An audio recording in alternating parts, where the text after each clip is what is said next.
Now we're live. Pretty sure we're live now. It's going to take a while for that stream to kick in, but... That's fine. We'll go to this. Here we go. Hey! We're live on the Facebooks. Yep. I'm Hollywood. I'm Adam. This is just another one of those live broadcasts we're going to do about the show that's going to air this coming week. Yes. So this is the next episode, and this is on Facebook. Oh, you should tell your friends. Yeah. And maybe I should tweet it out. We're doing Planet of the Apes, the Tim Burton one, because the new War for the Planet of the Apes comes out this week. Well, this week of the recording. Obviously, you're watching this live. It is this week. Right, yeah. I should say that in the actual podcast as of this recording. So, yep. Tim Burton. We've never done a Tim Burton movie ever. Is that right? Yeah. No. He's usually good with this stuff. He's usually good before Planet of the Apes. This is when he became like... Oh, what the hell happened to you? This is when the bubble burst? Because look at it before. Ed Wood, Beetlejuice, Mars Attacks was all right, but it was better than this, I think. Batman Returns, Pee Wee Herman movie. Was this after the animated stuff? The Nightmare Before Christmas? And he never actually directed those. He just produced it. Oh. It's Tim Burton's The Nightmare Before Christmas, as in I produced it. Okay. I told the guy, hey, you need some weird gothy shit. Let me help you out. And he probably threw him a couple sketches. Okay. You know Tim Burton worked for Disney? No, I did not. He worked at Disney like when they were making The Little Mermaid. He was an animator there. Okay. And then he quit. All right. Oh, here's the live stream now. Pulling it up on the Mac. Or the iPad. Here we go. So I can view the comments and such. Oh, I'm going to turn the volume down on that. All right. All right. Oh, it's a recording over here. Oh, yeah. That would help. Yeah. Well, I guess we could always pull it from the audio directly. That's true. But that's fine. Everyone's going to see like my weird twitches. That's good. That's why I prefer the podcast medium. Nobody sees what I look like as I'm like, ah! Is that why we haven't done any of the spoilers at Drome lately? No. Just scheduling? Just scheduling. I was thinking maybe Spoilies is a live at Drome type of thing. Could we use that?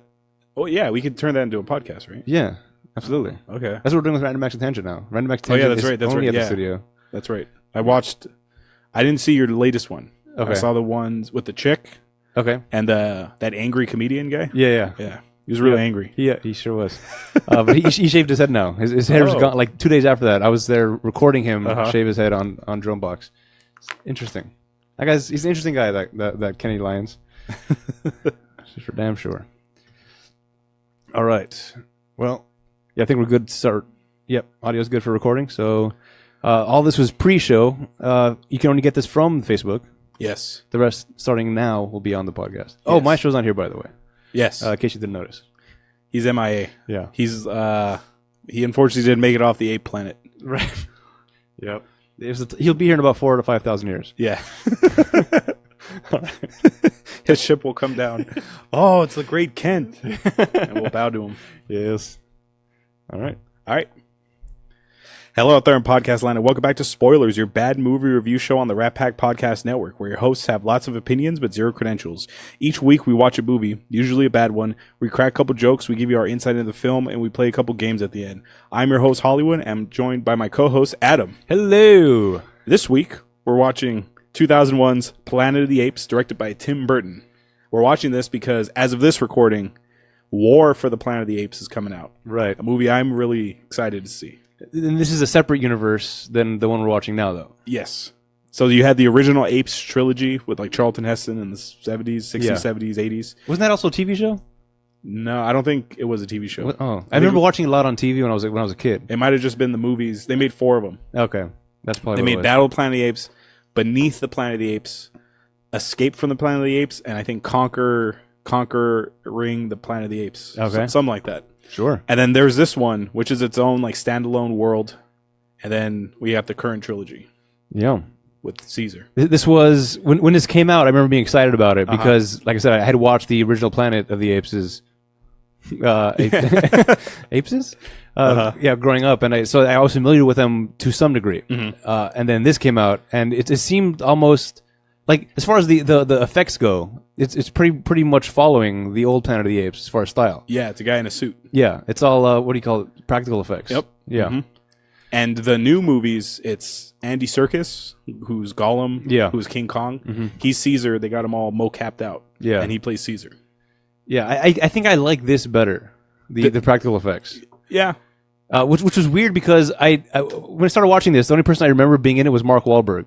But as I was watching it, hearing the voices and even the faces of some of them, I was able to call out like, holy shit, that's Paul Giamatti. Yeah, I was about to say, there's one guy who matches his monkey or his ape look. I heard him talking, and it's just like the way he was talking, like, that sounds like Paul Giamatti. And then the way he was acting, he was like, I think that's Paul Giamatti. And then he said a certain line, I forget what it was. It was like, that is him. That is definitely Paul Giamatti. And like Michael Clark Duncan totally fits that role. Absolutely. As like the silverback ape, like general or whatever. Yeah, and they all...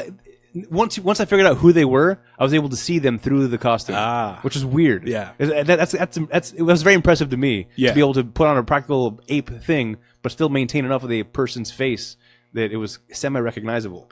Okay, I was very impressed with that. Yeah. Well, let me hit you with the brief intro of everything, and then we'll talk about it. This movie, like I said, was directed by Tim Burton, and it stars Mark Wahlberg, who I'm sure, Adam, you're going to call Marky Mark? Marky Mark. Okay. Marky Mark and the Monkey Bunch. I'm very proud of that. He texted that to me. Yes.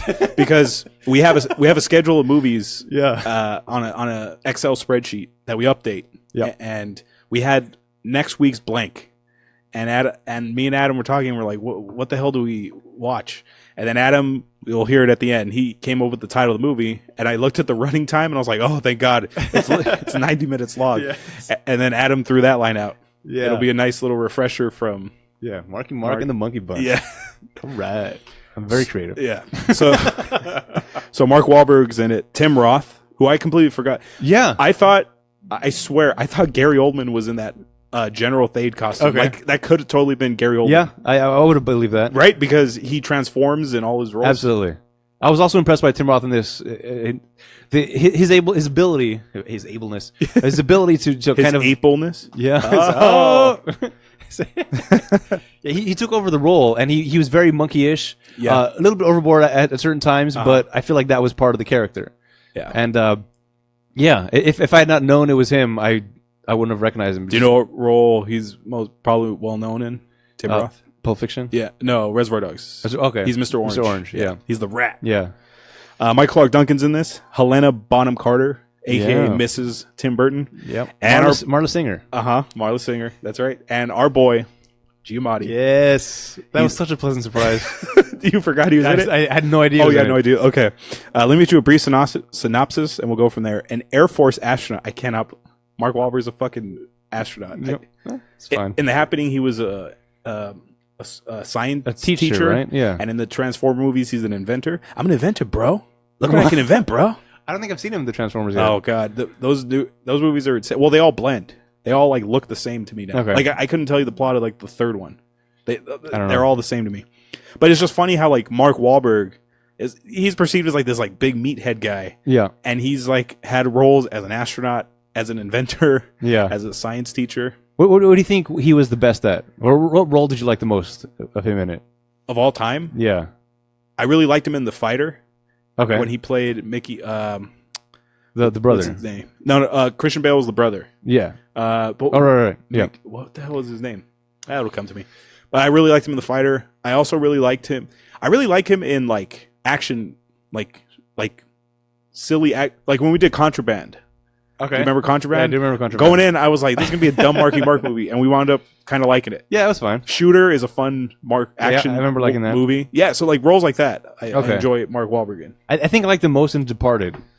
Oh, yeah. It was fun. It was a fun role for him. How's your mother? Tired from fucking your father or whatever. Like, yeah, he's just such a dick the entire movie. But it seems like it fits him somehow. Yeah. But I also feel like in real life he's probably pretty jovial. Yeah.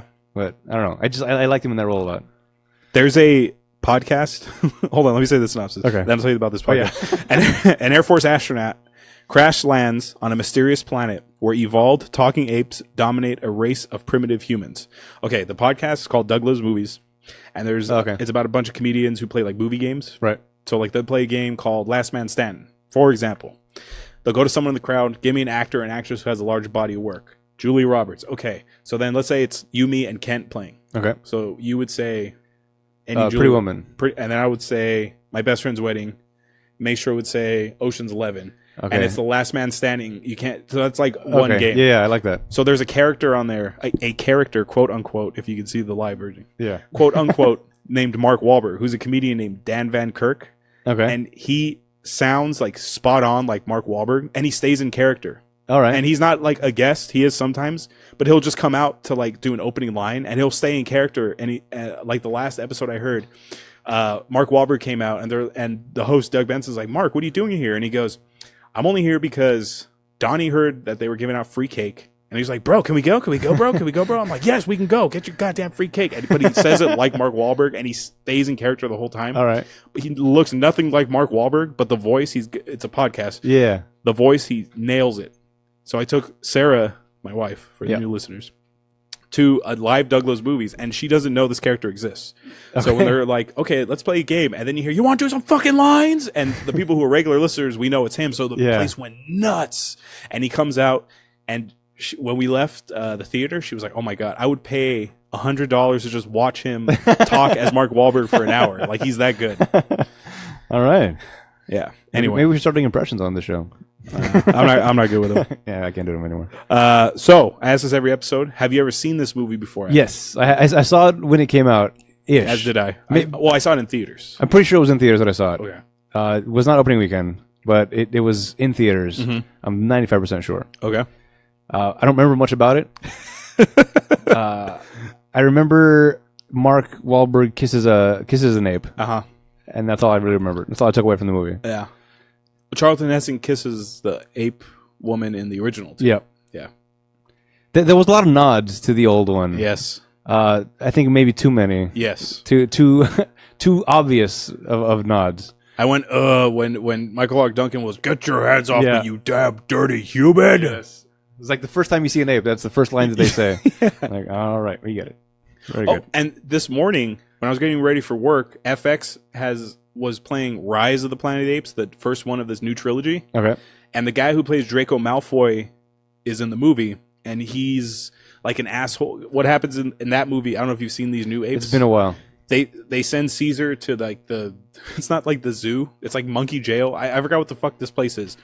And Draco Malfoy is there, and he's like treating all the monkeys like dicks. Yeah. And then when Caesar finally stands up to him, Draco Malfoy goes, "Get your hands off me, you damn dirty ape." Oh. And I'm like, what the fuck? Why? I just saw a movie yesterday where they did this shit. Ugh. You think that's meant to be flattering when they do that kind of stuff? Where like they remake an old one, they use exactly the same things. Oh yeah. It's like a nod for the people who know the original. If I'm trying to think, if it was a movie that I liked that did that, I think I might enjoy that. Yeah. Like if I was a big Planet of the Apes fan and this happened, I might be like, ooh. But I'm just like, I've seen it. Fantastic. It was a movie. Yeah. I don't know. My dad loved the original Planet of the Apes movie, so I saw him as a kid. So I actually was really excited for this. And growing up, we were 16, 17 when this came out. Yeah. Okay. Big Tim Burton fan. Huge Tim Burton fan. My favorite superhero movie, probably, I shouldn't say still. When I was growing up, my favorite superhero movie was Batman, the 1989 Batman with Keaton. Yeah. Keaton and Nicholson. Yeah, man. Loved that movie. I loved Edward Scissorhands, loved Beetlejuice, loved Ed Wood, loved the Pee Wee Herman movie. Like, Tim Burton could do no wrong for me. Right. And then I saw this, and I'm like, what the hell happened? Like, he took a payday. Yeah, exactly. He took a paycheck. The thing is, this doesn't look like a Tim Burton movie. Like, Tim Burton has a very distinguished style. Absolutely true. Yeah. Like, there's like trees with like claws and shit. Like, yeah, it's not dark. This movie's not very dark. Yeah, it just looks like Tim Burton had because Tim Burton always designs like the interiors of buildings, and he always designs like elaborate like costumes. I felt like they just gave him a check and they go, "Hey Tim, what do you think of this?" Sure. Like, I felt like he was never in any of the meetings. It was just, I'll just throw his name on there. The only dark scene I think in the entire movie was when was it Thrall? What do they call the guy? Thade. Oh, the monkey. Thrall of Warcraft. Thade kills the two guys, the two General guards. Thade. Yeah, General Thade. When he kills the two guards that discovered the ship. That was like the darkest part of the entire movie. Also, another Tim Burton. The most like Tim Burton-y thing in this movie was probably the camp that they ran through, like the look of the tents. Yeah, okay. Like that looks like a straight like Tim Burton movie thing. Everything else just looks like like a normal like movie. Yeah, absolutely. Like you hire Tim Burton to be Tim Burton. Like you give him free reign to maybe that's why it sucked, because he didn't have the free reign. Yeah. Maybe there was too many people from the network saying, "Oh no, we want the Planet of the Apes, not the not Tim Burton's Planet of the Apes." Right, exactly. We don't need a pumpkin head ape here, guys. But after this movie, this is when his work started. Like then he did like the Willy Wonka remake, and then Alice in Wonderland, and all these movies, and you're like, what the hell happened? Oh, actually, he did Big Fish. Did you ever see Big Fish? Oh yes, Big Fish is good. That was Obi-Wan. That Kenobi. came after this, right? Huh? Young Obi-Wan. Yes. Yeah. Ian McGregor. Yes. Yeah, nailed it. I really and his wife is in that one was emotional. Oh yeah, that was a very emotional. I love that movie. Yeah, I remember liking it because it was so damn emotional. If a movie can get those kinds of emotions out of me regularly throughout the film, then you got yourself a good little movie there. And the thing I love about the movie is when his dad dies, everyone from his story shows up, but they're not like exactly as how the dad described. So like DeVito's there, yeah, and the twins are there, but they're not Siamese twins. They're just twins. So that's when he realizes, oh shit, like my dad, like he sort of embellished the truth, but like my dad was telling the truth the whole time. Yeah, I love that fucking movie. It's really good. I'm gonna have to watch it again now. So, Planet of the Apes. Yes, Planet of the Apes, the movie we're here to podcast about. Yes. 15 minutes in. Yeah, that's fine. We're just giving it a little intro. Yeah. So it takes place in the future, 2029, and we're on a spaceship, and we're still using monkey. I don't know if you had an issue with this. We're still using. What I'm saying is they built this elaborate space station deep into space. Yeah.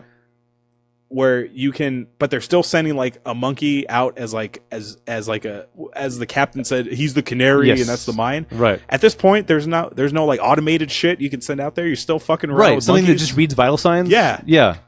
But there's not like a drone that you could just fly out there remote controlled. No, what is it, 2029? Yeah. By that time, PETA would have taken over the world, and no animal would be harmed ever again. Exactly. We'd all be vegetarians because PETA's so dumb. Mm-hmm.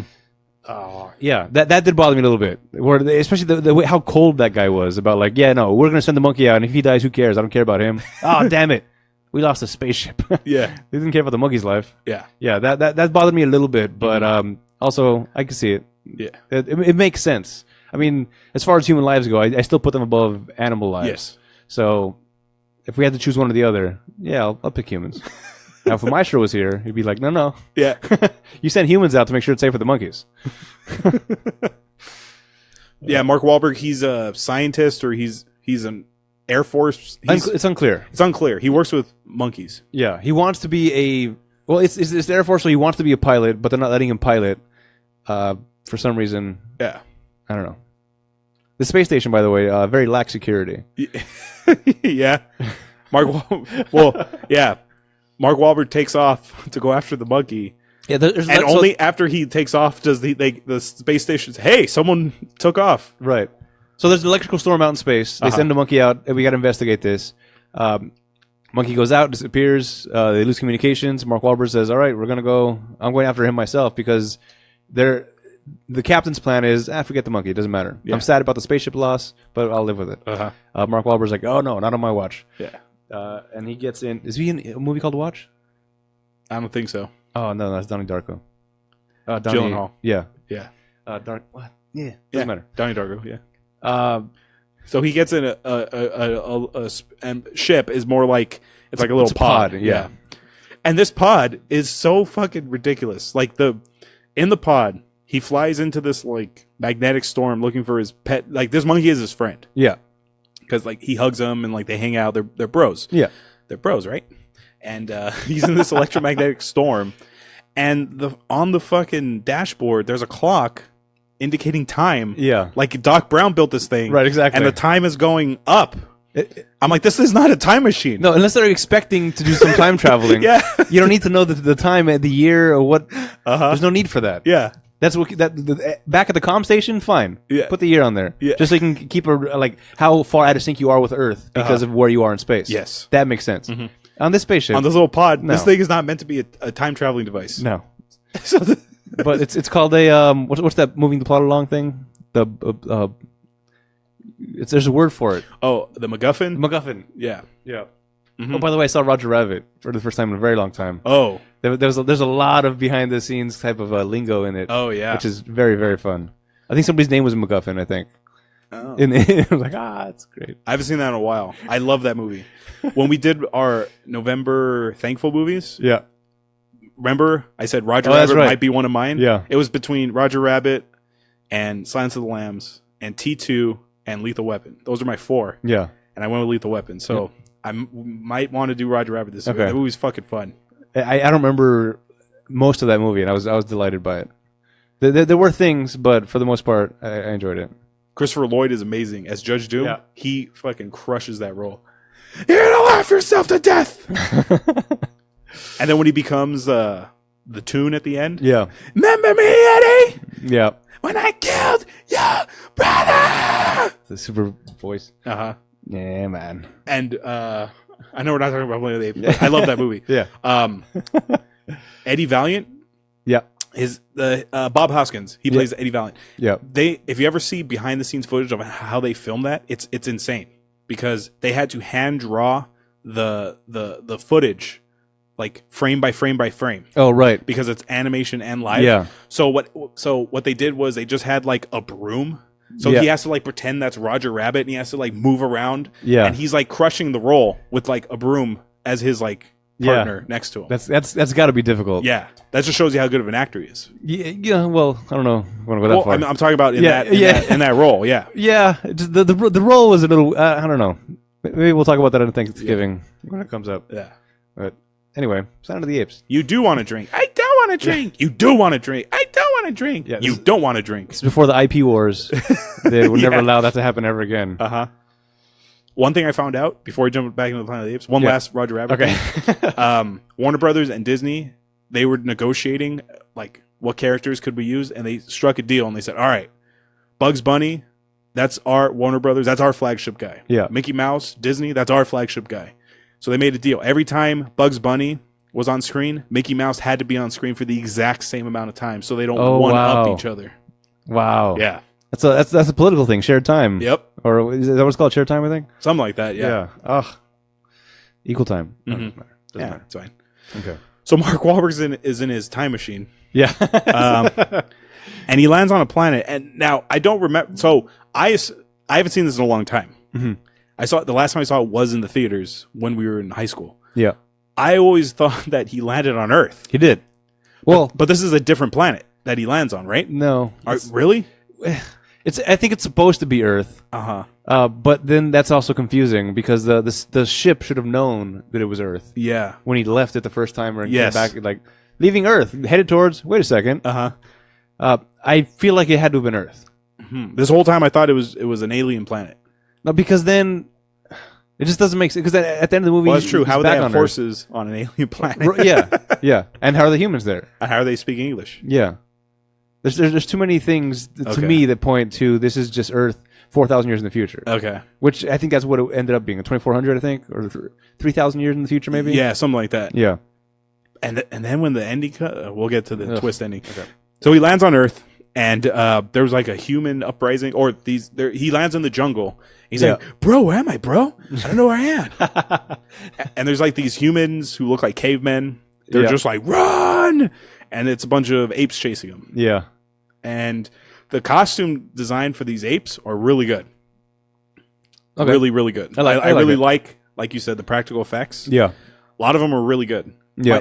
Michael Clark Duncan, like that is him if he was an ape. Absolutely. Like his character in this movie is Michael Clark Duncan. Yeah, I think everybody did. Yeah. It was the perfect ape version of themselves. Yes. It's nuts. Uh-huh.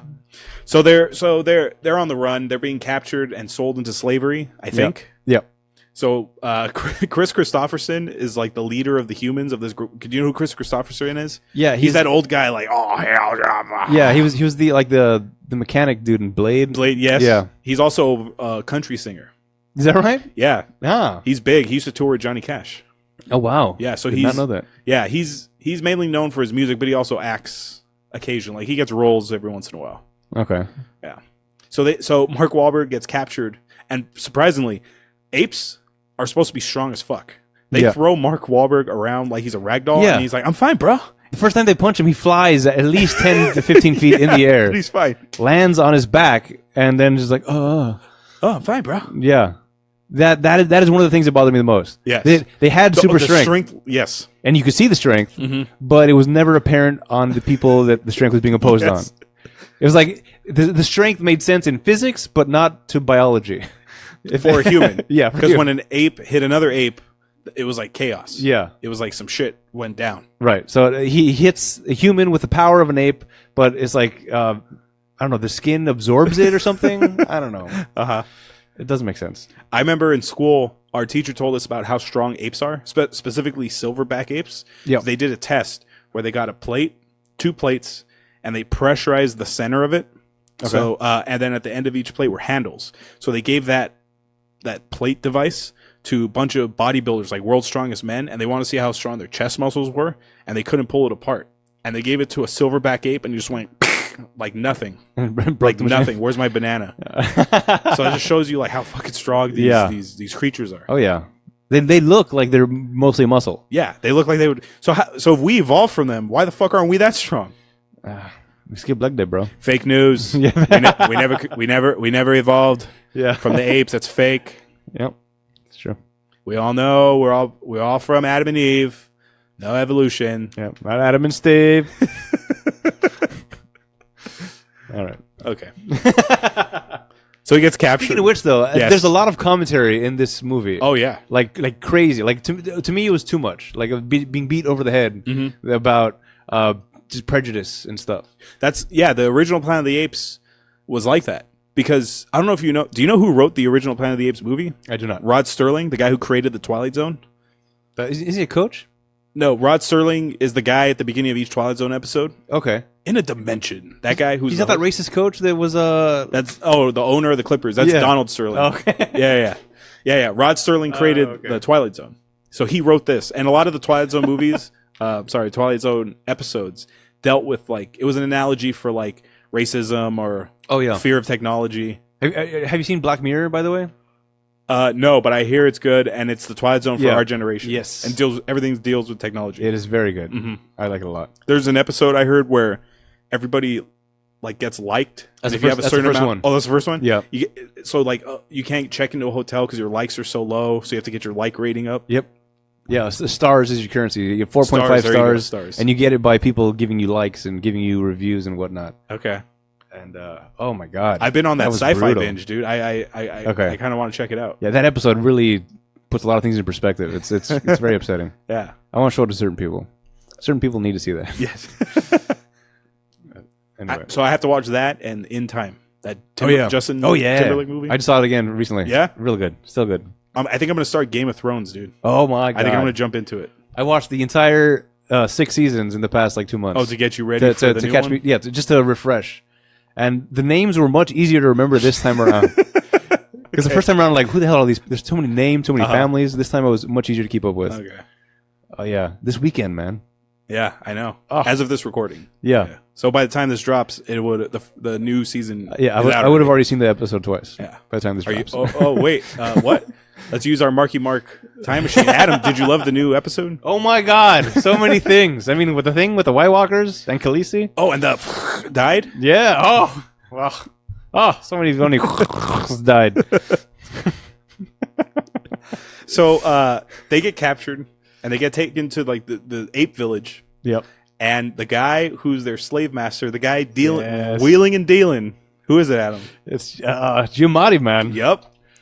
Like I said, the first time he came on screen, he had a certain like it felt like it was him. But I wasn't sure until something happened and it was boom, like yeah, it's Giamatti.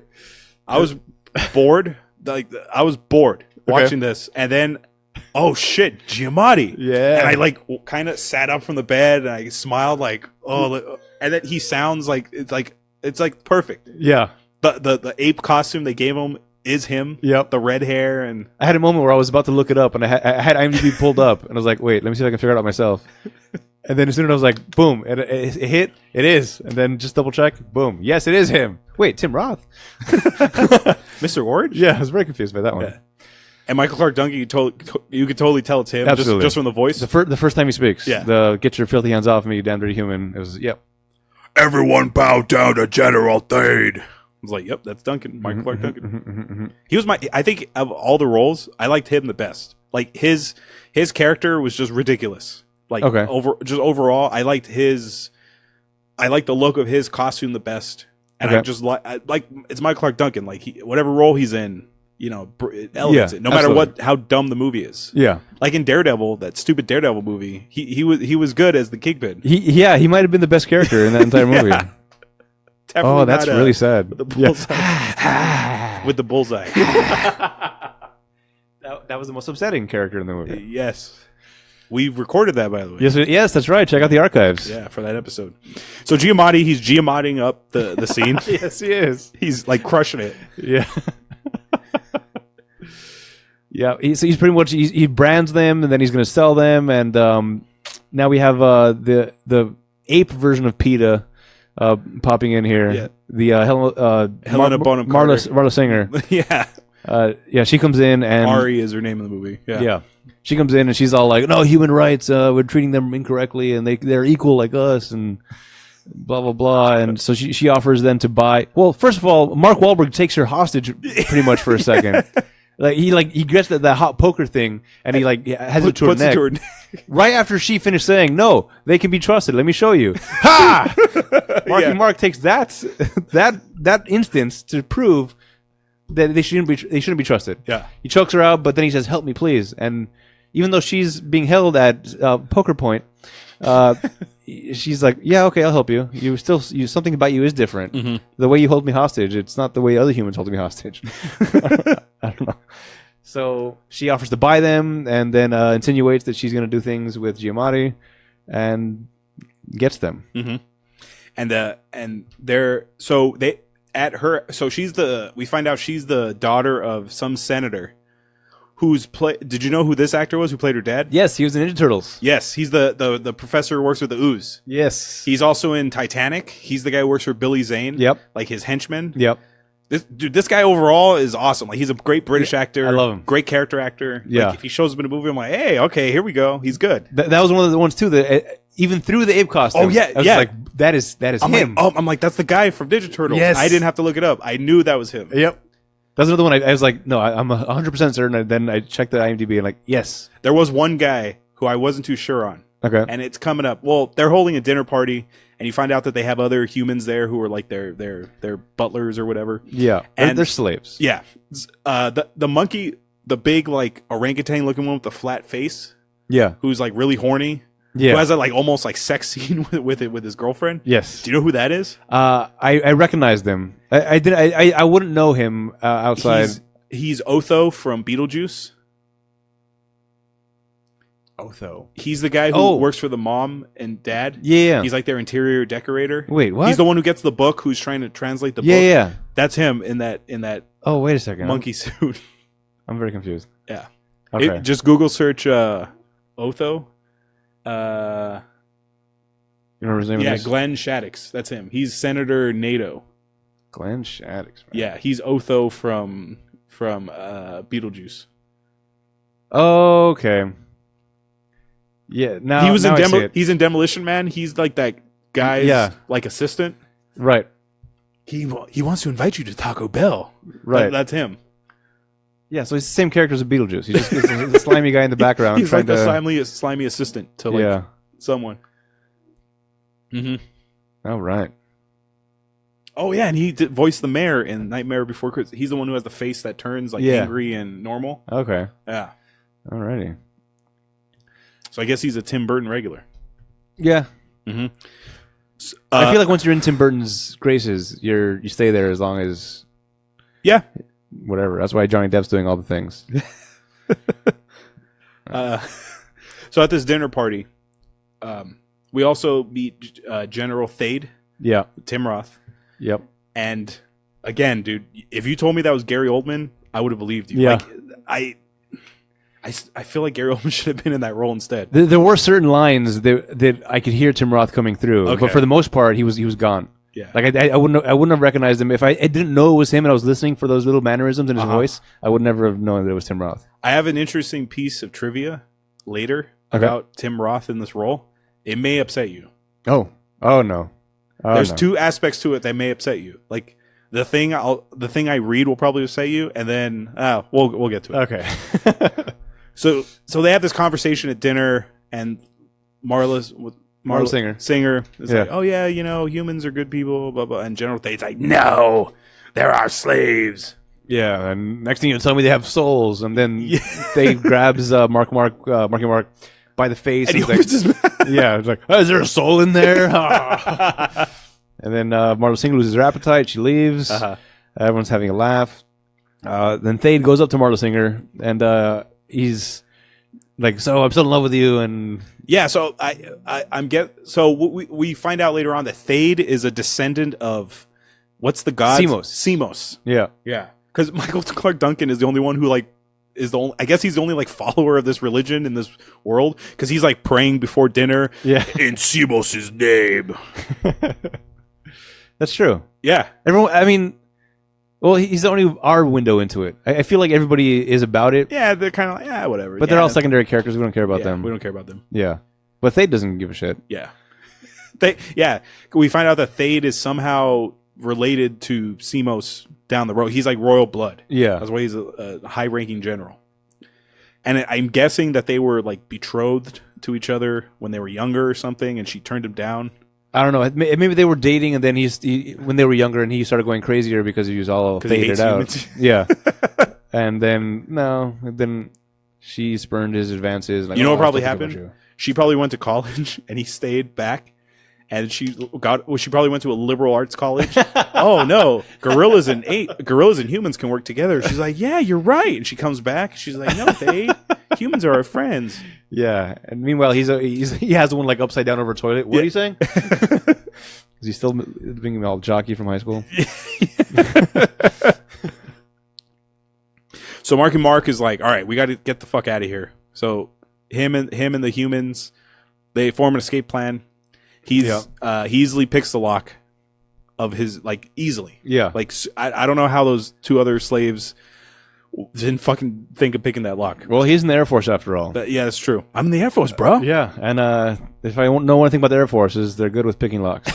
That's the first thing you think of. Yep. Not planes. Yeah, in fact, not engineering. The cockpits don't have the cockpits don't have keys to open them. They have to pick their way every time they want to get inside those things. Yeah.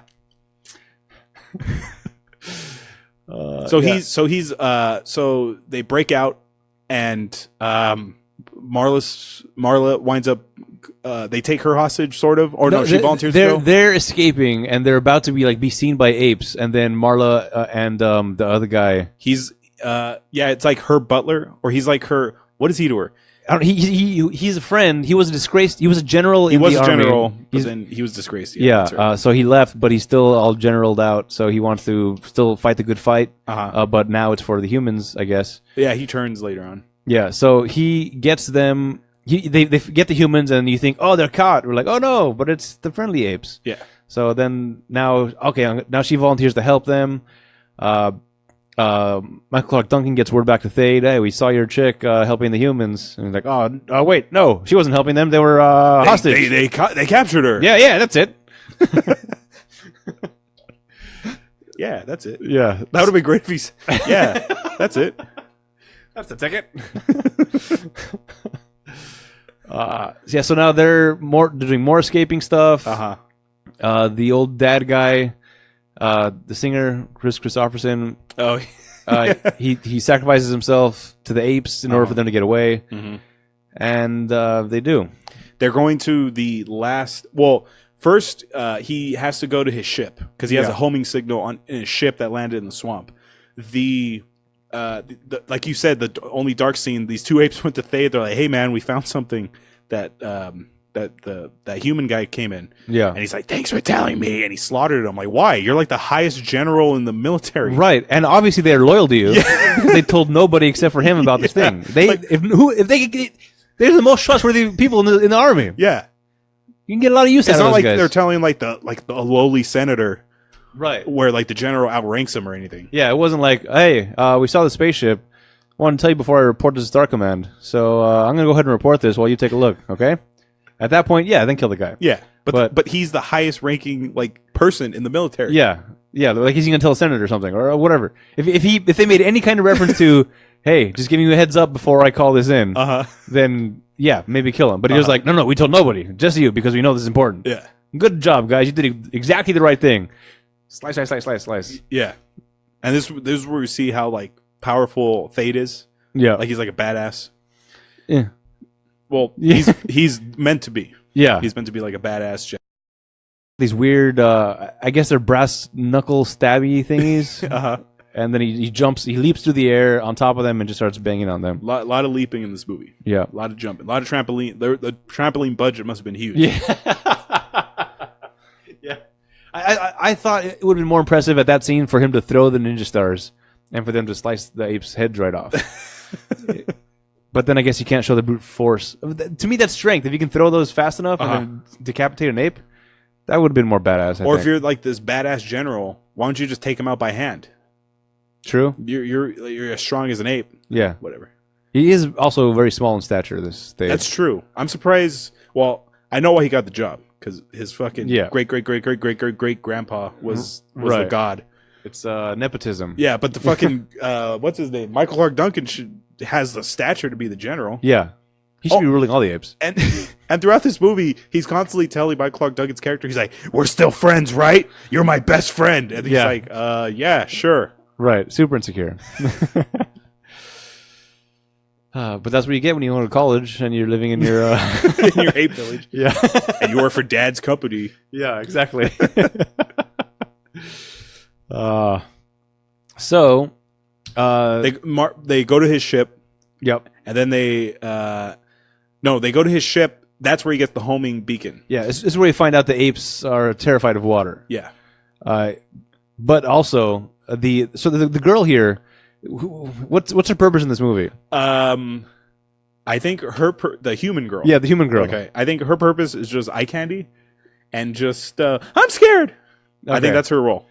Yeah, because it's like because she's not really a love interest. No. Mark Wahlberg's not interested. And he's not interested in the girl monkey. He's not. So what's happening I'm here? just trying to get home, bruh.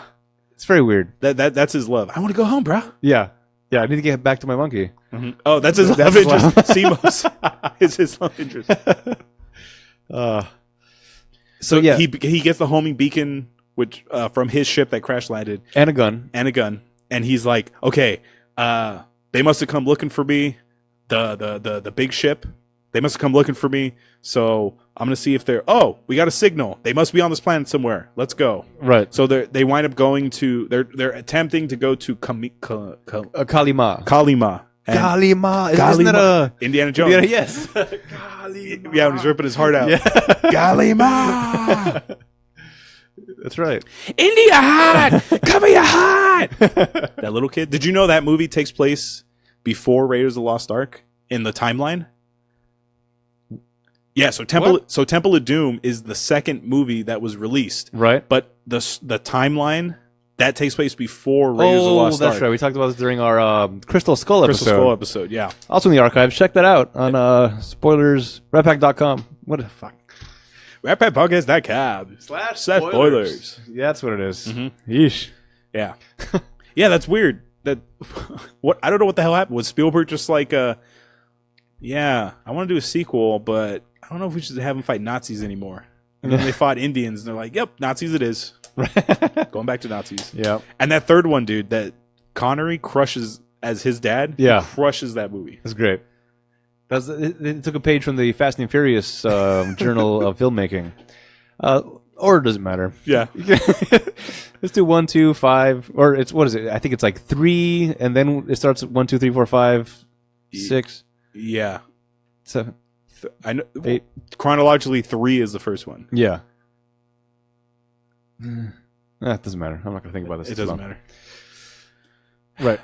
Yeah. So they're going to Kalima. Kalima. Do you remember why it was called Kalima? There's a sign that says "Caution, live animals" on the spaceship that they find. So CA caution, LI live, and MA from animals. Oh, wait a second. No, it's 1, 2, 4, 5, 6, 7, 3, 8. That's the Fast and Furious progression. Okay. Wow, that came out of nowhere. Yeah, 1, 2, 4, 5, 6, 7, 3, 8. I think that's the proper timeline. Oh yeah, because Han dies. Yeah, he dies in 3. 3. Yeah, and then Statham. You find out Statham killed him. Right. Mm-hmm. Yeah, something like that. Okay. Have you seen the 8th one yet? I saw part of it and then I bailed. I have it. I'll watch it again later. I fell asleep as soon as like the twist was too upsetting. I was like, ugh, it's too dumb. Hey, you have a kid, so I'm gonna kill your kid unless you help me. Right. But I don't turn against my family. Right. So which family you want to turn against? Your 1 kid or your 8 friends? Which you just learned about, by the way. Your kid you just learned about. Okay. I read an article where they said they realistically laid out scenarios how they could get to space. Okay. And one of them was there's an eccentric billionaire who's like, like the guy who runs Tesla, where he's running like a space program. Okay. And it's like they develop a car that can fly to the outer rims of space. Okay. So a Doc Brown style car? Sort of. So Dom has to enter the tournament because this guy is actually evil, this eccentric billionaire. And they're holding Paul Walker. They're holding Paul Walker and his sister hostage. Mia. Yeah. So he has to like, I forgot, it was really funny. I'm like, oh shit, that I could see that happening. Yeah. Oh, and then they threw another one, say there's a asteroid coming. So they have to fly him up there. But instead of them being drillers, they fly their cars around they have to drive it around to set it off its orbit. So I'm like, that's pretty good. All right. Well, because of all the creators, we need experienced drivers. So that's why we need these guys. Not just any drivers. Experienced criminal drivers. All right.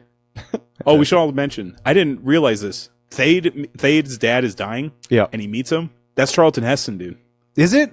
Yeah. Okay. From the original Planet of the Apes. I was wondering, they had to get him in there somehow. I was like, who is this? Yeah. And then he's not credited in this movie. I don't know why. How weird. Yeah, but then I found out that that is Heston. Huh. And his character tells him like, oh, men are evil. Hey, break that vase. And there's a gun in there, and he goes, these are the weapons they use to kill us. You have to stop them. They can never know the origins of our species. Then he dies. I thought they were going to have Chris Christopherson be like a stand-in. Like he's supposed to be. Oh, Charlton Heston character. Yeah. Okay.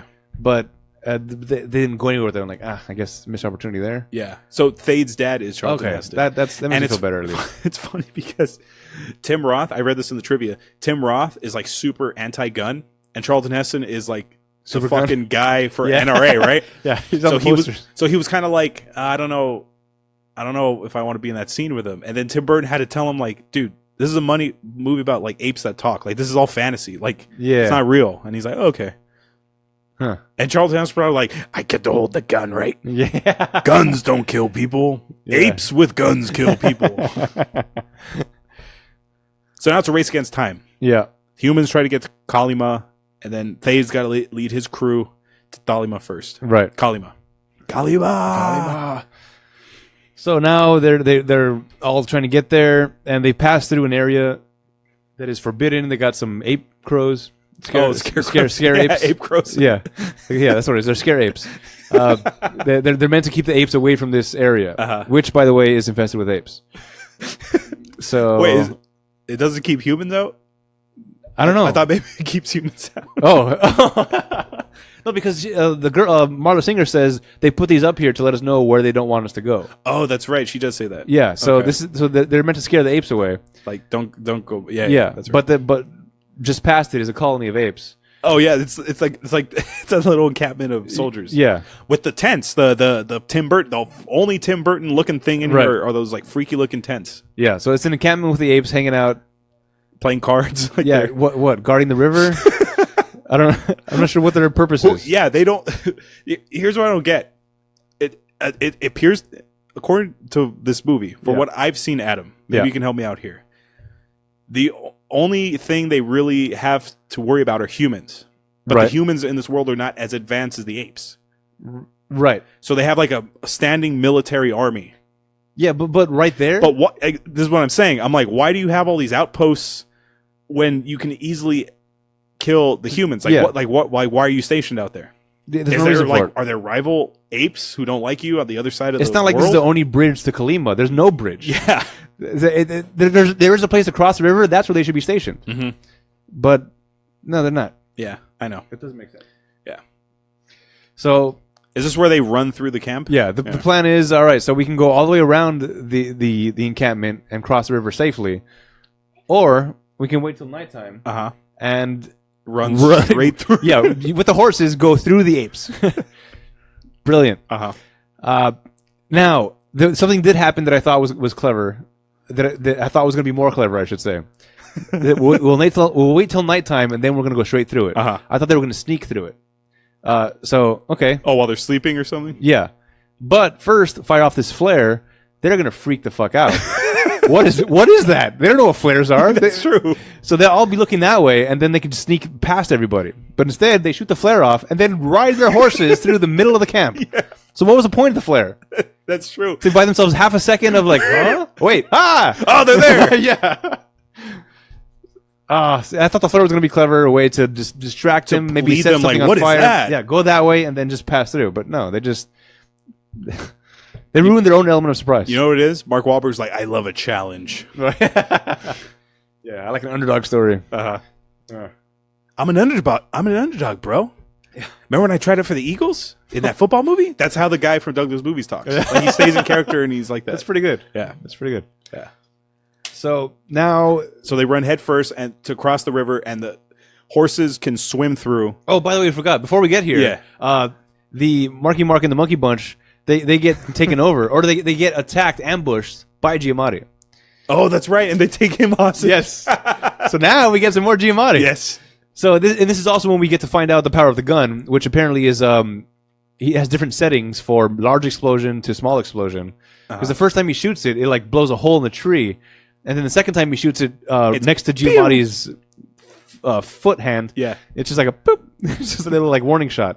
And then the ape destroys the gun right after that because it's an unfair advantage. Yeah, you might use it against us. You might use it against us. Yeah, you the people trying to help me, I'm gonna use it against you. That's your logic, General. That's why he was disgraced. And when he has the gun to him, Giamatti's like, "Can't we all just be friends?" Yeah, when he says it. Yeah, Giamatti style. I love him. So Giamatti. I love it. I loved it with this role. Pleading for his life while trying to screw them over. And when they're running through the different villages, Giamatti's like hanging upside down, putting potpourri on. Yeah, as like deodorant. I love it. Love it. Great. I love it. So great. Oh. Yeah. So now, as they're running through the camp, Giamatti's like, "Hey guys, help me!" The apes. But the apes start attacking him. He's like, "Wait, no, I'm on your side."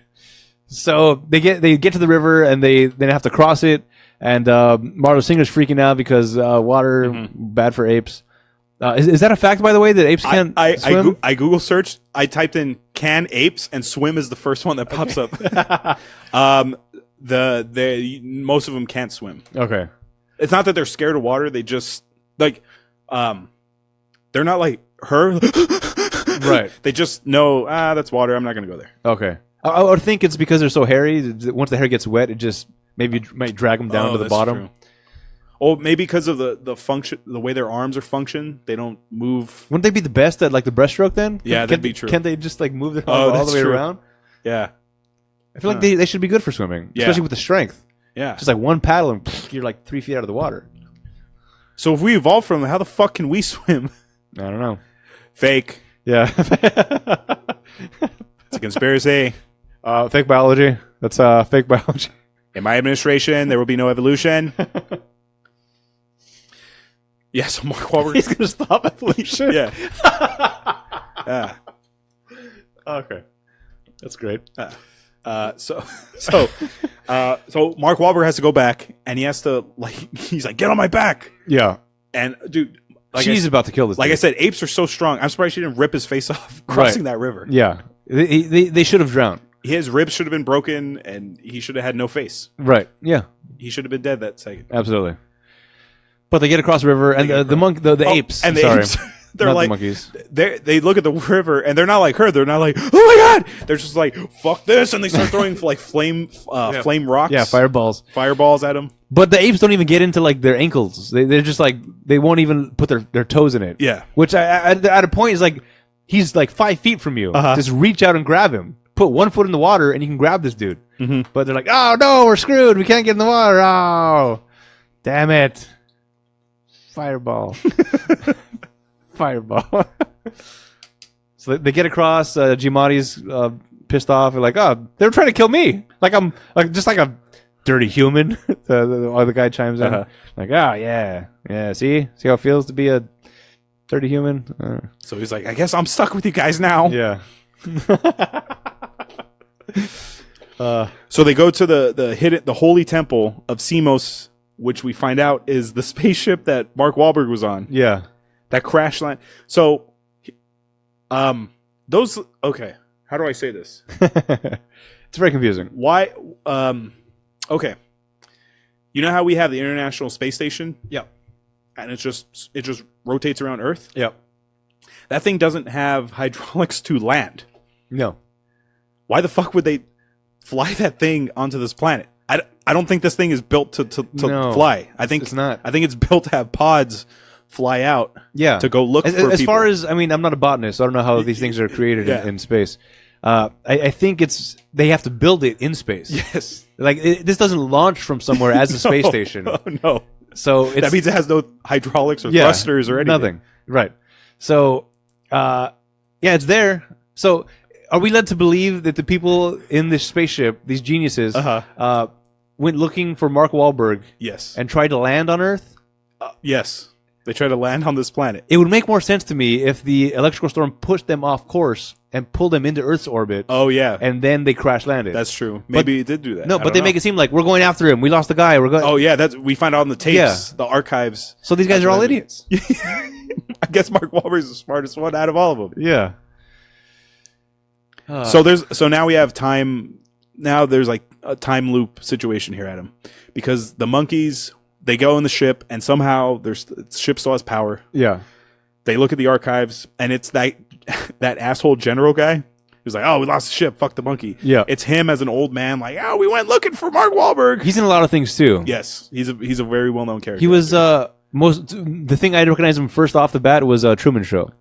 Yeah. He was Truman's best friend. That talked to him on the bridge. Was it? No, I don't think that was him. No? I think it was, someone else. But you know who is in Truman Show? Up in the booth? Giamatti. Oh, that's right. Yeah, he works with Ed Harris. Yeah. He's good in everything. That's a good movie. Yeah. I gotta look this guy up now. I love when, I love in Truman Show where Ed Harris is like, put the sun up because they're looking for him. And that Asian girl's like, but it's not time for that yet. He goes, I don't give a damn. Put the sun up. And the sun comes up. And I love it. Everybody on set looks at their watch like, what time is it? Yeah. I think you have to go to full cast, Adam. Yeah. Okay. I'll look for this while you continue there. Yeah. So now we're dealing with a time loop situation here. So the apes that were on that ship when Mark Wahlberg took off, these are the apes who became super smart and overthrew their human masters, which led to this civilization here. Right. So because of Mark Wahlberg's fuck up, that led to the apes being created and having this society and everything. Yeah.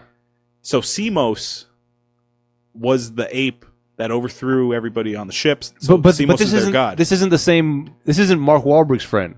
This is somebody else. Yeah, that's right. Yeah. So the quote unquote Simos who was on that ship was the ape who started the revolt, which led to everything. He was was it second string of the apes? He wasn't good enough to fly the ship. Yeah. Yeah. So they. What is that? Huh? Live Free or Die Hard. Chris Ellis Jr. He was himself? Wait a second. No, that doesn't make sense. Was he? I don't know. Oh, the asshole general guy? Yeah. Devil's Rejects. Yeah, dude, this guy's been in everything. He's been in different TV. Jag. Catch Me If You Can.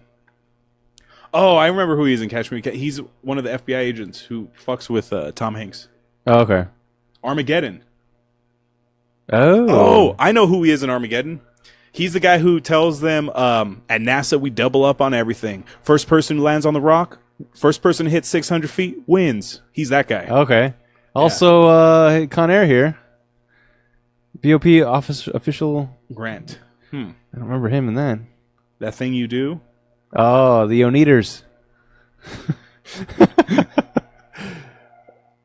Man, this guy's in everything. Yeah. All right. That's what I'm saying. He's been in a lot. For those of you watching, you can see me scrolling. If you're not watching, then this is real boring to listen to. Oh, have you seen My Cousin Vinny?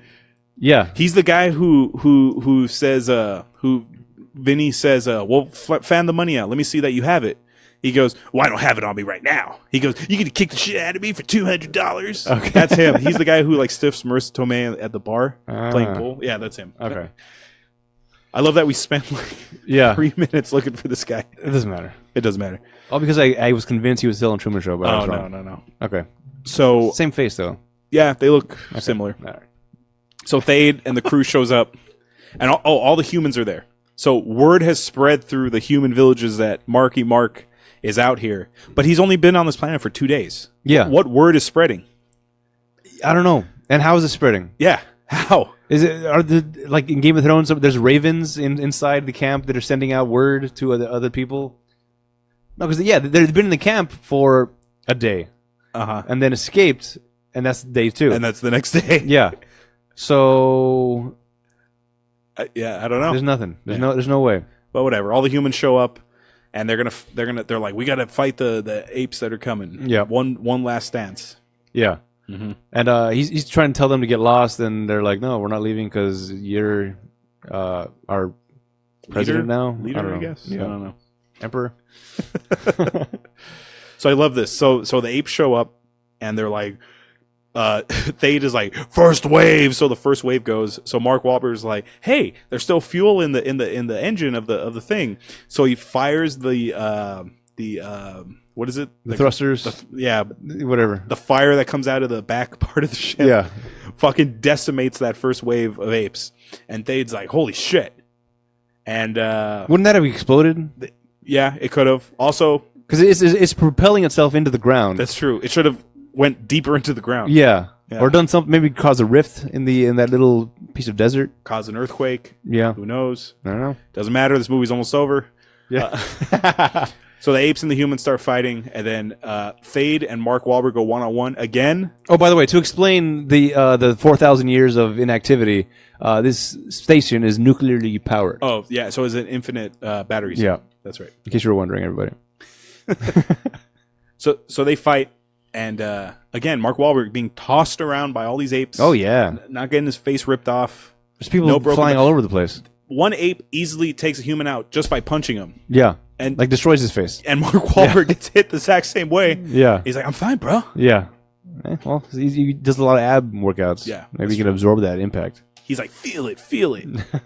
That's a song. Is it? Yeah, the vibration song. Oh, I assumed you were... feel it. You were doing that workout movie he just thought he was in. Oh, Pain and Gain? Pain and Gain. That's a funny movie. I feel it sounds like something he would have said in that movie. No, that's his song. Okay. Jesus Christ. Feel the vibration. That's what the Funky Bunch. Yeah, that's what he was singing. Where the pun comes from. Yeah. I'm way too proud of that. Yeah. Okay. So Thade is fighting Marky Mark one-on-one. Yeah. Didn't kill him yet. No. I don't know why. I guess he's toying with him. And then another pod shows up. Yeah. You remember this monkey's name? It's like... It starts with a C. Copernicus or something? Yeah, it's something that sounds like that. I'll tell you right now. Kalima. Yeah, no. Kalima's where they're at. I saw the first C word. Yeah. Yeah, the oh, no, it's not C. Pericles? What? Pericles. Okay, that's a god of some kind, right? Yeah, it's a Greek name.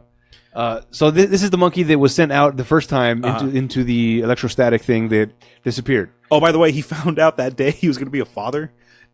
Remember, they said, this monkey's going to be a dad. Yeah. Does he even fucking know what that means? No. Does he even know the concept of being a dad? No. So stupid. What was the point of that? There's a lot of things set up for no reason in this movie. Yeah.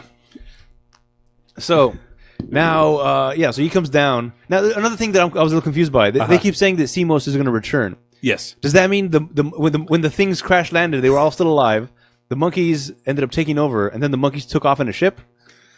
I don't know. Or where did Simos go that he's going to come back? Or is it just the prophecy of Jesus Christ returning again? Yes. My guess is it happened hundreds or thousands of years ago. Okay. And the prophecy said he'll return to lead us.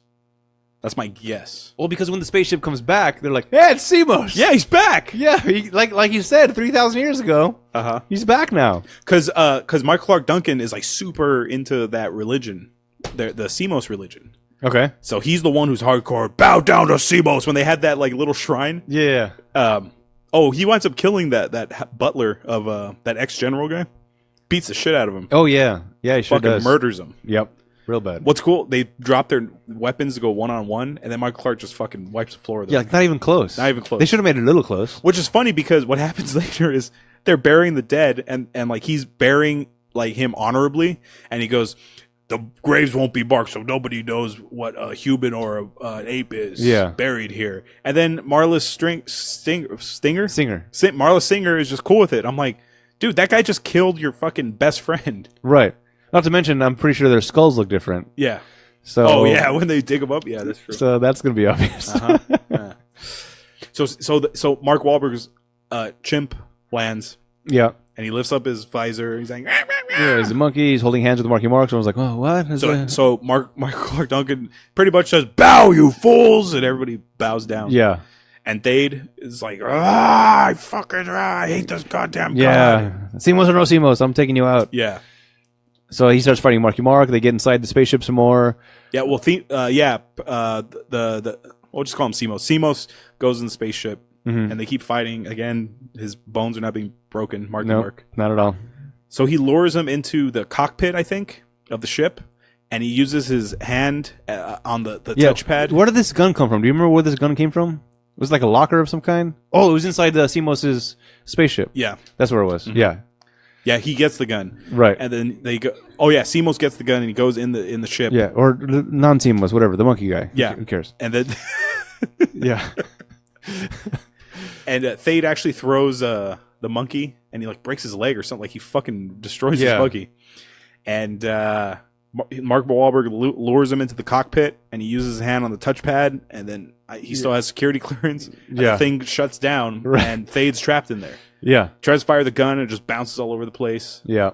And he's stuck. He can't get out. And then at this point, he talks to Michael Clark Duncan like, "Hey, so everything you know is We're wrong." still best friends, right? Yeah. No. Yeah. You try to kill Simos or whatever. Yeah. But this was kind of weird to me. Michael Clark Duncan has a complete 180, like way too quickly. Like all Marky Mark says is like, "Look, you guys came from here. Our apes that we brought on the spaceship, and that's why you're here." He's like, "Everything I knew is wrong. You lied to me, Thade." Yeah. Like, what the? Off of the word of a human that you just tried to kill like Humans 5 seconds that you ago? hate? Yeah. Of course he's going to say that. Off of the word of, "Get your hands off me, you damn dirty human." It was too quick of a change. It didn't make sense at all. Mm-hmm. And then at that point, like, all right, then the marking of the graves. What happens to Thade? He just never leaves that room? Well, he kind of like cowls under like the desk, and he's like, "Oh," and we never know what happens to him. Okay, I didn't think so. Or do we? Uh-oh. Because Mark Wahlberg's like, "I got to get back home, bro. I got to start lifting again." Yeah. So the Marla Singer got it. Yeah. Marla Singer's like, "Hey, why don't you stay here and maybe we can hook up or something." Right. Yeah. Their whole vibe thing was it was very weird. It was also very forced. Very forced. Like I said, it's all happened in 2 days, and she's in love with the dude. Yeah. After he almost tried to kill her. Yeah. Nah. And he led to her like best friend getting killed by Mark Clark Duncan. Yeah. Her whole life just got fucked because of this guy. He's like, "Marry me." Right. Meanwhile, we got that white chick there for some reason. He also kisses. He kisses Marla Singer. Yeah. And then he runs to kiss her. Yeah. So I don't know. You don't need to have romance in this movie. That's true. You don't need it. No. In fact, it should have not been in it at all. Uh-huh. But whatever. I guess Hollywood, they had to throw in something. Yeah. So Mark Wahlberg's like, I'm hoping that storm can take me back to where I came from. Yeah. So he jumps up in his ship and he's like, later, flies up, goes into space. That same electromagnetic storm, goes through it. Yeah. And the time counter, 2026, he's back. Yeah. So where was this? In the beginning, where are they docked? Because they're showing the rings of Saturn. Yeah, they're far out. And he's instantly back to Earth? That little ship shouldn't make it to Earth that fast. No. Well, whatever. It doesn't matter. It's so dumb. It's already coming to an end. Yeah, we're done here. So he's flying in, and then you're hearing human voices like, "Oh, whoa, we're flying way too fast." Yeah, you're not authorized to land here. Well, I'm landing anyway, and he crashes. And he crashes in Washington D.C. and he crashes in front of the Lincoln Memorial. He crashes in the reflected pool. Yeah, the reflector pool. Yeah. Which is in front of the Washington Monument and next to the Lincoln Memorial. Yeah. So he crashes and he walks out and he's like, "Oh, thank God I'm back on Earth." And he goes to see the Lincoln Memorial. Oh, but it's not Lincoln on that sitting on that throne. Who is it? It's Ape Lincoln. General Thade. Or was it Thade? Yeah, it said the inscription was our glorious leader Thade and the fellow apes who died in great battle or something. And he's I missed that Thade part. And he's like, "What the fuck?" And the head sort of looks like Thade as Abraham Lincoln. Yeah, I can see that now. So a bunch of cops and helicopters come in, and it's like apes wearing a policeman's uniform. It's full civilianed out. It's like modern day America now. Modern day ape. Yeah, but they're apes. Yeah. So you have apes using cameras and cell phones and taking pictures. One rolls in on a motorcycle. Yeah. They know how to drive. Yeah. So it's completely switched out humans at this point. Mm-hmm. And the choppers are flying in. They're like, "Freeze! Don't move!" And Mark Wahlberg's probably like, "Ah, fuck! I should have stayed." Yeah. And I'm like, "Wait, what the fuck? What does that mean?" I don't know. So did he go back in the future? That's what I'm saying, dude. I'm pretty sure that wasn't Earth they were on. I'm pretty sure it was another planet. Because it looked like they were stationed out in Saturn. It looks like they were stationed away from Earth. Okay. That's my guess. But then how does that translate into all of our history being rewritten? I don't know. It's so dumb. I don't know. All right. I don't know. I don't have an answer for you. I don't know. I don't know what. Maybe just him re-entering that time wormhole thing fucked up our time. I don't know. So does that mean humans are outlawed? Maybe Copernicus. What's his name? The Sadius Personificus. The other monkey. the main monkey, Mark Wahlberg's friend. There was in the test monkey guy.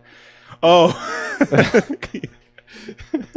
Persephone. Why the fuck can't we get that name? Pericles. There it is. That's okay. You said it right when I was about to say it. All right. So what if Pericles ended up going?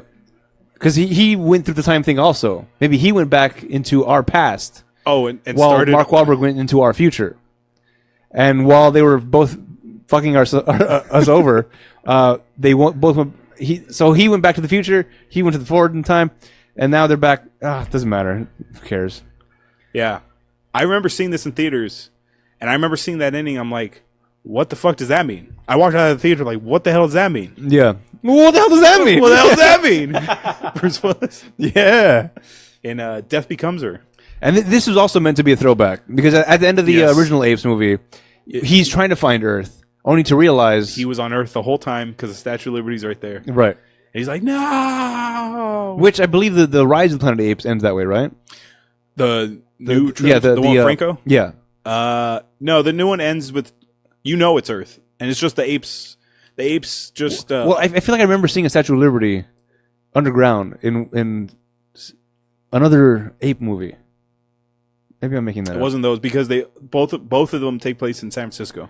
Maybe I'm thinking about like a Doctor Who episode. Okay, it's possible. Yeah. So that's Planet of the Apes. Yeah, finally. We forgot to mention when the fight is over between ape and human, they find Giamatti, and he goes, "Oh, I was about to do my death blow."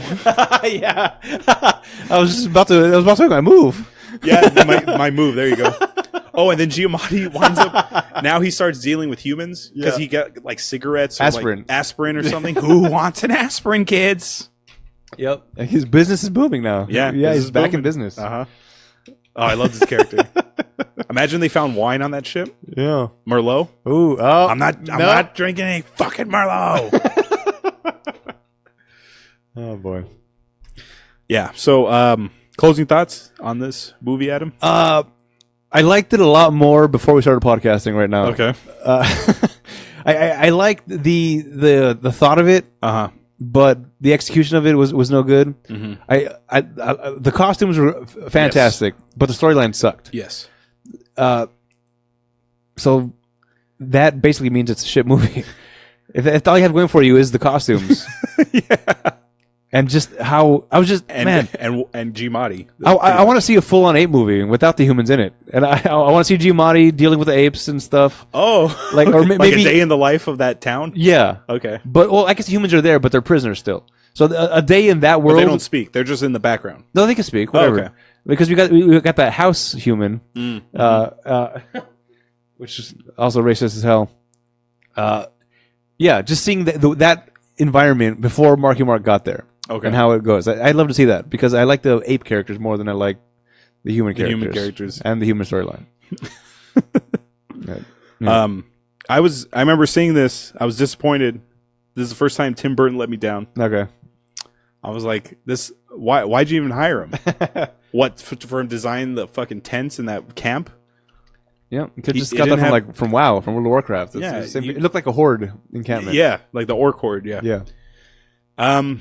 This movie was outside of Giamatti, who fucking crushed it. Yeah. Like everybody was just kind of boring. Yep. This was a boring movie. I was really bored watching this. Yeah. Even back then when I saw it when we were 17, which is half our life now. Holy crap! 16 years ago. Wow. Yeah. And as long as we should find a time loop and we're at over an hour here of recording, but 80% of that was not about the movie. We skipped over a bunch of things also because there's non-consequential things. The story. Yeah. Yeah. It didn't need to be 2 hours and 10 minutes or however stupid long it was. I did like the makeup though, the special effects. Yeah, that was cool. Only redeeming quality, I think. Yeah. Besides Giamatti. Yeah. I was about to make my move. Oh, he's so great. Well, Adam, with that, like I said, that was our opinion of the movie. But like I said at the top of the show, we have lots of them, but we have zero credentials. Now we're going to hear from people who actually have credentials, the critics. Do you want to hear the good reviews or the bad reviews first? Let's start with the good to hear about the costumes. Okay. Jonathan Foreman of the New York Post says, easily the best of this summer's generally rotten serving of popcorn movies, Planet keeps you on the edge of your seat for nearly 2 hours. What, like you're ready to leave? The best of the summer's generally rotten serving of popcorn movies. I forgot to look up what came out in 2001. Nothing springs to mind. One of the Matrix is. Maybe the second one. Because 99 was the first one, right? Yes. So the second one... Maybe the second, maybe the third. I don't know. Bruce Newman of the San Jose Mercury News says, this movie may be descended from the original Apes, but it exceeds it at almost every turn. Well, costume-wise, yes. Yeah. That's about it. They pretty much made, I think, the same kind of movies, just with better costumes. We're just trying to work the costumes into this good review. Finally, Jeff Pavir of the Toronto Star says, works equally well as a popcorn adrenaline heart pumper as it does a pop philosophical inquiry into the nature of humanity. All right. And those costumes. Bad reviews. David Edelstein of Slate says, offers proof of Hollywood's simian instincts. Monkey see old hit, monkey do remake. Wow. Kenneth Turan of the LA Times says, the sad truth about the Planet of the Apes is that, disappointingly, it's just not very much fun to watch. No. Terry Lawson of the Detroit Free Press says, Planet of the Apes isn't a real Tim Burton movie. It's just another summer title in a monkey suit. Oh, the puns. And finally, Roger Ebert of Chicago Sun-Times says, 10 years from now, it will be the 1968 version that people will be renting. Oh, okay. Now it's time for the game that everyone loves to play, the Rotten Tomatoes game. This is the part of the show where I make the guys, or in this case, Adam, guess the score of the movie based on his Rotten Tomatoes score. For those of you unfamiliar with the scoring system, it's an average score from 0 to 100 amongst critics and the audience. 0 to 59 is rotten, 60 to 84 is fresh, and 85 and up is certified fresh. What would you like to guess first, Adam, the critics or the audience? Let's go with the critics. Okay. They can't like anything about this because there's nothing. Except the costumes. Except for the costumes because the story sucked. The acting was okay from the ape people. For the ape people, yeah. It's not the humans. Mark was still Mark. The white chick had no business being in the movie. Chris Christopherson was in it for like 2 seconds. But it is an ape movie. There's got to be the nostalgia stuff. So still okay. 29%. 45%. Wow. From the critics. Now the audience. Audience is gonna be more forgiving. For a lot of people, this is probably their first exposure to Planet of the Apes at all. And those that aren't first exposed to it have the nostalgia factor kicking in. So it's going to go higher than that. But not too high. I'll say 51%. 27% from the audience. Whoa. Also rotten. Well, that didn't work out so well. Normally, this part of the show I say Paul Giamatti wasn't in this, but he was in this. He was in this, So and thank God he was. Yes, we'll skip that. This would have been a much more horrible movie without him in it. I bet you if you know that character, we would have said, "Oh, Giamatti would have been perfect for that." Whoever would have played him, that would have been perfect Giamatti. Just a sleazy. Unless it was like a Tim Curry. That would be interesting. Now it's time for trivia. This is part of the show where I give out little bits of facts or info you may not know about the movie.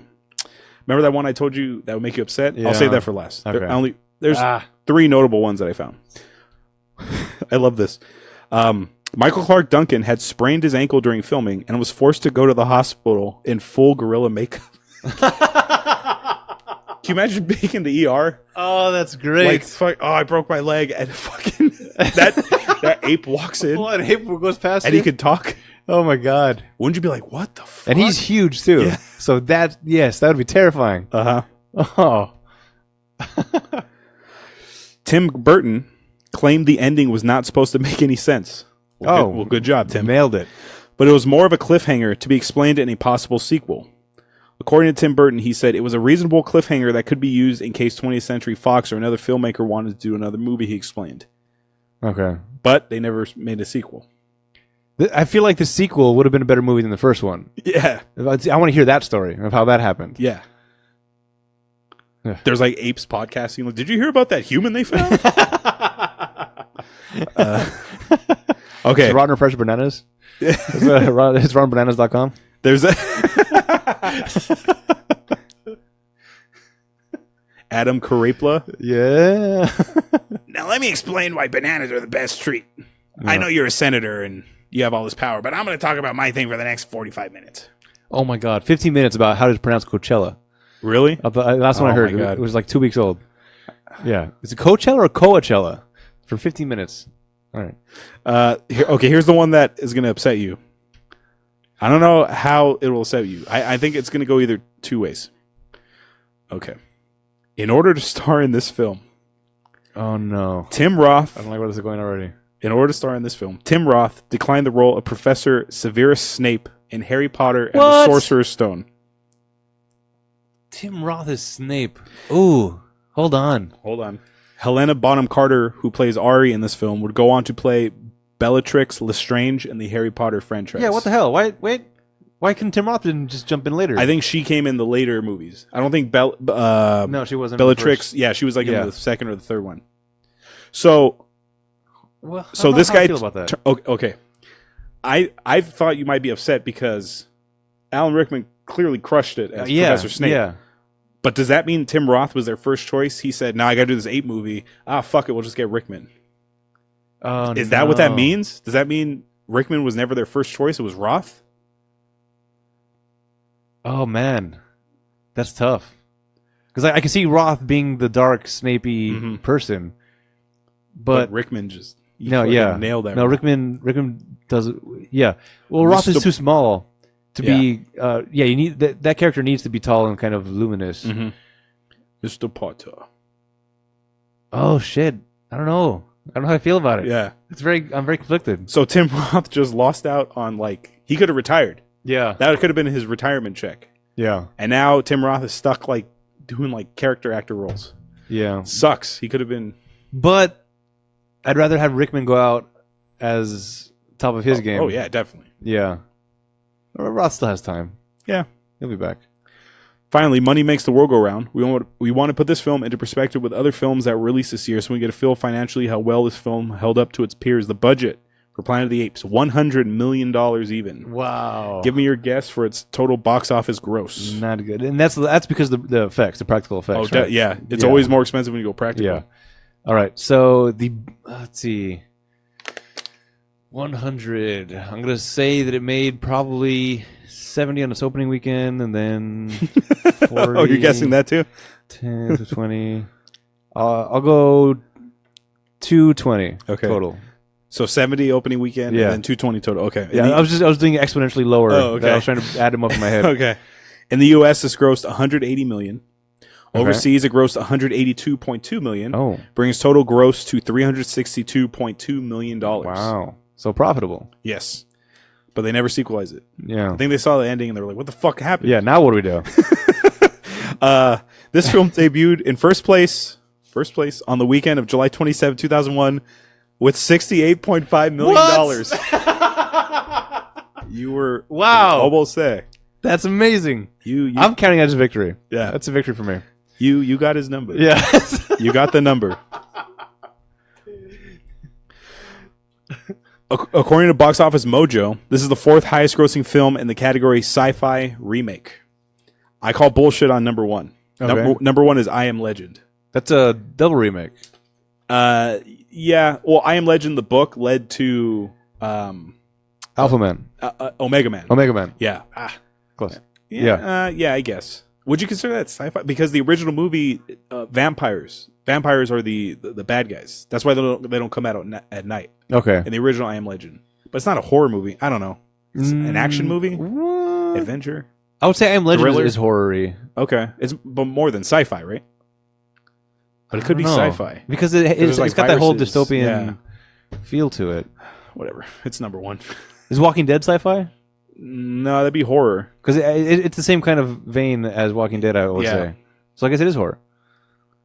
I don't know. Okay. Planet of the Apes was the 10th highest grossing film of 2001. Number 1 that year was Harry Potter and the Sorcerer's Stone. Tim Roth was probably like, damn it. What the?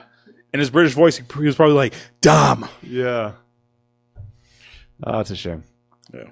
Yeah. Where can you watch Harry Potter and Planet of the Apes and all these movies we've been discussing? Well, if you want to watch all these movies, you can go to Amazon.com. But first, go to our website, RatPackPodcast.com or RatPack.Productions. Takes you to the same place. You can click on the banner on our website. It takes you to Amazon to do your shopping as normal. Doesn't cost you anything extra, but it helps support the show. Yep. That's 2001's Planet of the Apes, directed by Tim Burton. Check out our website, RatPackPodcast.com/spoilers. Follow us on Twitter, Facebook, and Instagram at Spoilers Show. Check out and subscribe to the YouTube channel, RatPack Productions. Write to us via email at spoilers@ratpackpodcast.com for any questions, opinions, and movie requests. Please rate and review the show on iTunes so it can help us in the rankings. If you leave us a review on iTunes and leave us a recommendation for a movie you want us to watch, that movie will go to the top of our list, and we'll watch it before any other requests. Now, I mentioned earlier we had no slot for this week. Yeah. And then you told me what the movie was, and I said, oh, it's 90 minutes, and that's what it led to your joke. Yeah. A nice refresher from Mark and the Monkey Bunch. Yeah. Man. So next week, we're watching 2016's Hardcore Henry, a.k.a. Video Game the Movie. Yeah. So, real quick, before we leave that, why did you pick that movie for us to watch? Because it's more recent. I wanted to pick a more recent movie, so it was, I think it's 2016. Was it? Last year. Yeah, so I wanted to pick something that was more recent. I saw that on the list, like, hey, when I first heard about the movie, I was curious, but then I remember hearing that it didn't do well at all in the box office. It disappeared. And it disappeared no one completely. talks about it. Yeah. And I heard a podcast with I think the director guy on it about 2 months ago, and the way he was talking about it, I was like, okay, my curiosity's back. So it's kind of was top of mind, and then when I saw it on the list, it was just yes. And it has it's Tim Roth. No, not Tim Roth. From A-Team, the crazy guy on the A-Team. He's the one who flies the planes. Okay. What's his name? Not Hannibal. What's his character? Shit. What? Yeah. Can't make words. Murtaugh. No. Murdoch. Murdoch. Yeah, Murdoch is in Hardcore Henry. Yeah. Wait, does Tim Roth have at all? Oh yeah, Tim Roth is in it. Yeah. He's his dad. He's his dad. Okay. You're a fucking pussy. That was complete happenstance because I didn't know Tim Roth was in Planet of the Apes. I didn't know he was in Hardcore Henry. And all of a sudden now we're back to back. Were you like, what the fuck? Yes, I was like, what? What? That's right. He's his dad for 2 scenes in the movie. Yeah. I was like, you can't be in this movie. We just saw you last week. He's not in contention for most spoiled. No, that's not going to count. No. For Giamatti's in a tied for the lead right now. Is he? Now. Oh boy. So again, I didn't know he was in Planet of the Apes either. Yep. This is all happenstance. This is great. Yeah. Mm-hmm. Oh, it's going to be close. Spoilies. Yep. That's coming. This Planet of the Apes is episode 147. Yep. Hardcore Henry will be 148. No. I'm sorry. No, this is 148. Hardcore Henry would be 149, and we have a special movie. Oh yeah, 150 special. 150. That's right. And then spoilers is right after that. Yep. 150.2. Yeah. Or 5. 150.4. Okay. Because we've done 3 spoilers already. Oh yeah. Okay. So our special movie, you can say we're completing a trilogy of some kind. Yeah. So yeah. Wait, we did the other 2 already? Yeah, we did. Okay. Oh yeah. We did. Yeah, we did. We did. Okay. One was our big episode. All right. So stay tuned for maybe next week. Next week I have to tell you what it is. Yeah.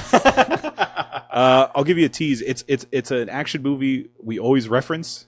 There's always one. It's the line we always reference. Yeah.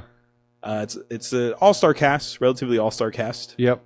It stars someone who's been in an action trilogy. He's been in a lot of the stuff we've done. Yeah. He has an accent in this movie. Yes, he does. Mm-hmm. I think that's all I can say. Yeah. Unless you have another clue. No, that's enough. That's pretty good. Yeah. Okay. So until next time, check out Hardcore Henry on Amazon. Yep. Go to the website first. Click on the link. Check out Hardcore Henry. And until next time, this is Hollywood. I'm Adam. Yep. So. All right. Stop the broadcast. All right. So, podcast over.